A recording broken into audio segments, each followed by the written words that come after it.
जय हिंद साथियों। कैसे हैं आप लोग? आशा करते हैं अच्छे होंगे, स्वस्थ होंगे, मस्त होंगे। साथियों, आज हम पढ़ेंगे कक्षा 6 का साइंस।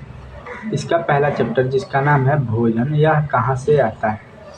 उससे भी पहले अगर हम देखें कि आखिर भोजन किसे हम कहें, आखिर हम भोजन किसे कहें। हम रोटी भी खाते हैं, चावल भी खाते हैं, बर्गर भी खाते हैं, पिज्ज़ा भी खाते हैं, तो आखिर हम भोजन किसे कहें। हम रोटी भी खा लेते हैं, चावल भी खा लेते हैं, बर्गर पिज्ज़ा भी खा लेते हैं, तो आखिर भोजन है क्या? हम भोजन किसे कहें? तो देखिए दोस्तों, हम अपना पेट भरने के लिए जो कुछ भी खाते हैं वही भोजन है। हम भूख मिटाने के लिए जो कुछ भी खाते हैं वही भोजन है। हम अपने शरीर को ऊर्जा प्रदान करने के लिए जो कुछ भी खाते हैं वही भोजन है। रोटी, चावल, बर्गर और पिज्ज़ा से हमारे शरीर को ऊर्जा मिलती है ना, उससे हमारा भूख मिटता है ना, उससे पेट भरता है ना, तो बिल्कुल ये भी भोजन के अंतर्गत ही आएगा। इतना बात आ गया समझ में।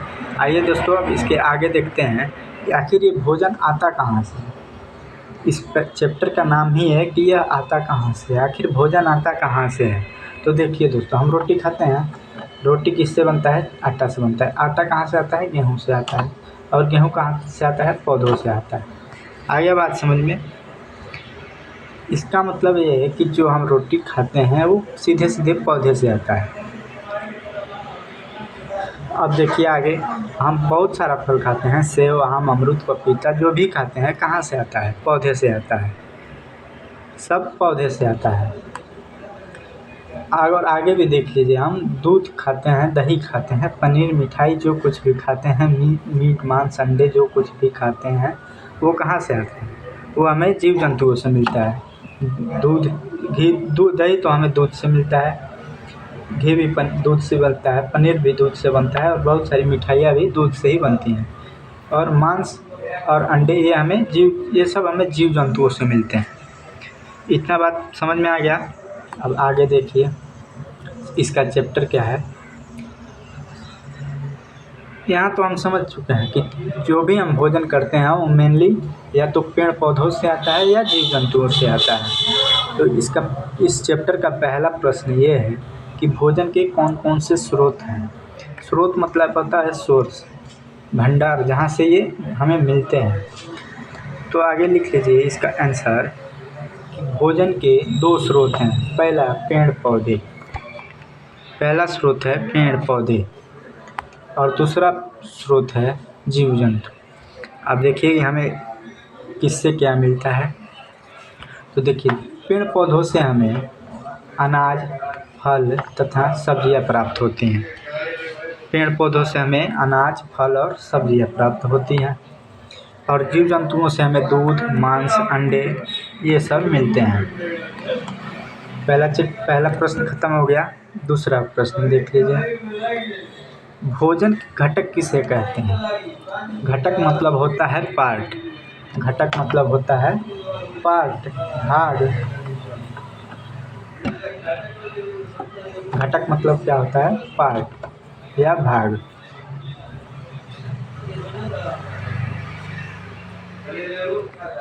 तो आखिर भोजन के घटक क्या है? भोजन के घटक किसे कहते हैं? घटक मतलब होता है पार्ट, भाग।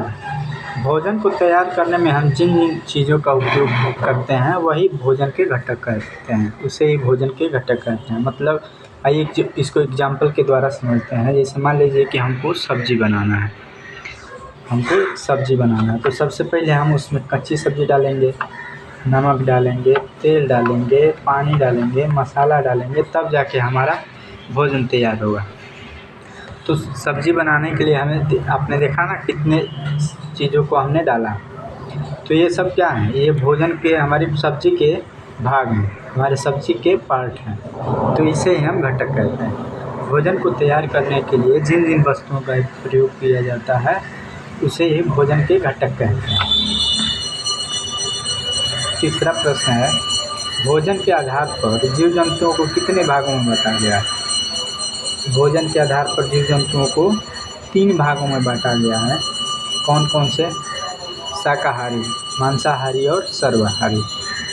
आइए देखते हैं शाकाहारी जीव क्या होते हैं। ऐसे जीव जंतु जो केवल अनाज और अन्य पादप उत्पाद खाते हैं उन्हें शाकाहारी जीव कहा जाता है। पादप उत्पाद मतलब जो पेड़ पौधे से उत्पन्न होता है। कौन कौन से हैं जीव जंतु जो केवल पौधे ही खाते हैं और पौधे से उत्पन्न चीज़ें ही खाते हैं, जैसे गाय, भैंस और बकरी। ये मांस नहीं खा सकते, इसलिए इसे शाकाहारी जीव कहा जाता है। ये केवल पौधे और पौधे से बने चीज़ ही खाते हैं। दूसरा है मांसाहारी। ऐसे जीव जंतु जो दूसरे जीवों को खाते हैं उन्हें मांसाहारी जीव कहा जाता है। कुछ ऐसे जीव होते हैं जो दूसरे जीवों को मार के खा जाते हैं, उसे ही मांसाहारी जीव कहते हैं, जैसे शेर और चीता हो गया। अब देखिए सर्वाहारी किसे कहते हैं। ऐसे जीव जंतु जो पादप उत्पाद के साथ साथ अन्य जीवों को भी खाते हैं उन्हें सर्वाहारी जीव कहते हैं। कुछ ऐसे जीव होते हैं जो पेड़ पौधे तो खाते हैं और पेड़ पौधे से उत्पन्न पदार्थ भी खाते हैं। तो पेड़ पौधे से मिलता है जैसे फल सब्जियां, ये तो खाते हैं, उसके साथ साथ मांस भी खा लेते हैं, जैसे कौवा, कुत्ता और बिल्ली। कौवा को आप रोटी दे दीजिएगा रोटी भी खा लेगा, मांस दे दीजिएगा मांस भी खा लेगा। और कुत्ता और बिल्ली को रोटी भी खा लेंगे, मांस भी खा लेंगे और दूध भी पी लेंगे, इनके पास सब चलता है, इसलिए इसे सर्वाहारी कहते हैं। और चौथा प्रश्न है, यहाँ मिसप्रिंट है, यहाँ 4 होना चाहिए।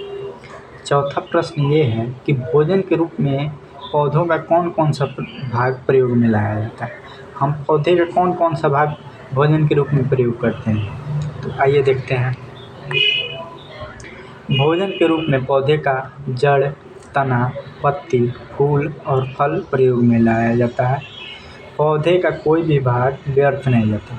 पौधे का हर एक भाग नीचे से लेकर ऊपर तक, जड़ से लेकर ऊपर पत्तियों तक हमारे लिए उपयोगी है, इसीलिए तो कहा जाता है कि पेड़ हमारे लिए बहुत ही उपयोगी है। अब देखिए यहाँ पे पेड़ का हम जड़ भी उपयोग में लाते हैं, तना भी, पत्ती भी और फूल भी और फल भी। पौधे का हर एक भाग हमारे लिए उपयोगी है। जैसे आप देख लीजिए जड़ में हम कौन सा प्रयोग में लाते हैं, गाजर और मूली। गाजर और मूली क्या है, पौधे का जड़ होता है। आलू और शकरकंद होता है जो हम भोजन के रूप में प्रयोग करते हैं। आलू और शकरकंद मतलब होता है कोन, जिसको कोन कहा जाता है। शकरकंद और आलू पौधे का तना होता है, ज़मीन के अंदर होता है लेकिन ये पौधे का तना होता है। साग और पत्ता गोभी ये क्या है, ये पत्ता है, पौधे का पत्ता है। और फूल हम कौन सा प्रयोग में लाते हैं, फूल गोभी। फूल गोभी पौधे का फूल होता है। सेब और आम और बहुत सारे फल जो हम खाते हैं वो पौधे का फल होता है। देखिए दोस्तों आपके चैप्टर में एक शब्द आया है मकरंद। आपके चैप्टर में एक शब्द आया है मकरंद। मकरंद किसे कहा जाता है, तो फूल का जो मीठा रस होता है, फूल का मीठा रस जो मधुमक्खियाँ चूस लेती हैं और उसे शहद बनाने के लिए प्रयोग करती हैं, वही मकरंद कहलाता है। फूल का मीठा रस जो शहद बनाने के लिए प्रयोग में लाया जाता है मधुमक्खियों के द्वारा, उसी को मकरंद कहा जाता है। आपके चैप्टर में एक और शब्द आया है तंतु। इसका क्या मतलब है, तंतु। तंतु का मतलब होता है फाइबर।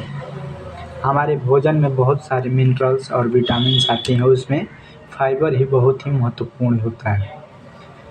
तंतु मतलब होता है फाइबर।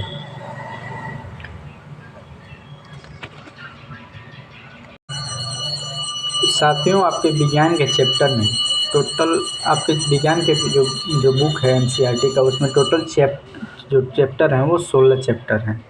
तो हम धीरे धीरे सभी चैप्टर को पढ़ेंगे और एक प्लेलिस्ट बना देंगे। आज पहला चैप्टर ख़त्म हो गया, दूसरा चैप्टर भी जल्दी लाने का प्रयास करेंगे।